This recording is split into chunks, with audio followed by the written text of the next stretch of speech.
السلام عليكم. magacaygu cabdirashiid maanta waxaan ka hadli doonaa qaabka aad mowlkaaga u qurxin kartaa haddii ay noqoto dhanka Teams-ka oo wax ka bedeli doontid amba sidoo kale application-ada kugu jira aad wax ka bedeli doontid icons-ka dul saaran adoo ka dhigi doona hab qurux badan oo aad u soo jiidasho leh. haddaba sida mowlkaaga shaashadiisa aad uga dhigi lahayd mid aad u qurxoon oo soo jiidasho leh, waxaad tegi doontaa mowlkaaga ayaad soo qabsan doontaa, waxaad soo xijin doontaa home screen-ka.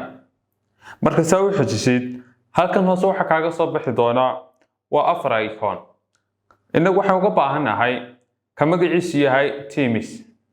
marka Teams-ka ku dulfatid halka waxa ku soo bixi doona Teams aad u fara badan oo midba midka kale uu aad uga sii qurux badan yahay, kaasoo aad ku dhufan doontid ka adigu aad jeclaysatay isla markaana ku qurxo mowlkaaga. bal inagu waxaan samayn doonaa kan ayaan la soo degi doonaa. marka ka la soo degno halkan hoose waxa kaaga soo muuqan doona download. markaad download ku dhufatid waxaad sugi doontaa waqti yar. marka waqtigaas dhamaado halka hadda waxa ku soo bixi doona waa apply. marka soo ugu dhufatid automatically ayuu isku bedeli doonaa shaashadii mowlkaagu, taasoo noqon doonta mid aad u qurux badan isla markaana soo jiidasho leh. haddii aad doonaysid inaad qaab kale aad u qurux badan ka sii dhigtid halkan ayaad ka sii baari doontaa kolba midka ku cajab geliya. markaan Teams-ka hore soo bedelay bal imika waxaan bedeli doonaa qaabka Teams-kii waxaan ku cajab gelin qaabka icons-ku soo baxayaan oo waxa diiday in icons-kaasu amba application-ada calaamadooda sare aanay ku cajab gelin.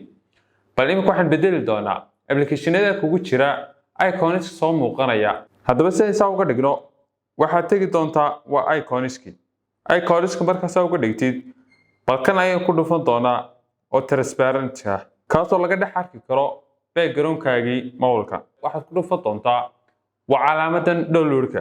marka calaamadda ku dhufatid waxa ku soo bixi doona calaamadan apply.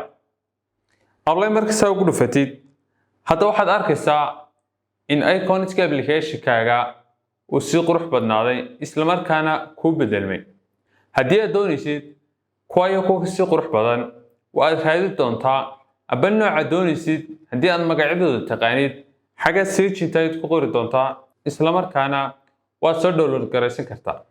farsamadeenna saddexaad ee aad mowlkaaga ku qurxin kartid waxay tahay waa calaamadan ayaad tegi doontaa waa audio-ska. calaamadda marka saa u tagtid halkan waxaa kaaga soo bixi doona waa stickers aad u fara badan iyo qoraallo aad u fara badan.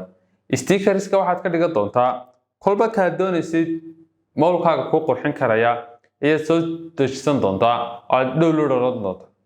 sidoo kale waxaa ku jira waa qoraallo aad u fara badan. qoraalladaasoo ay qaarna noqon doonaan qaar transition sameynaya oo dhaqdhaqaaqi doona iyo qaar halkooda taagnaan doona isla markaana mowlkaaga kuu qurxin doona oo kaaga dhigi doona mid aad u soo jiidasho badan.